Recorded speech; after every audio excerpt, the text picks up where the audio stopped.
How to enable sticker animation in Discord. So hey guys, welcome to this tutorial. In this tutorial, I'll guide you through the exact steps on how you can enable stickers animation in Discord.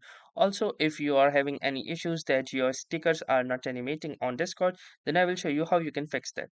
So in order to fix that, all you will need to do is simply go to the user settings by clicking onto the gear icon.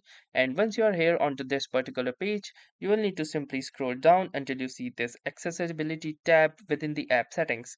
So simply click onto this accessibility tab, and from here simply scroll down, and once you will scroll down you can see the stickers option, and from here make sure that it is set to always animate. So by selecting this particular setting you ensure that your stickers always animate. Apart from that, you also have this option of animate on interaction. So on the desktop client, stickers will animate on hover or focus. On mobile clients, sticker will animate on long press.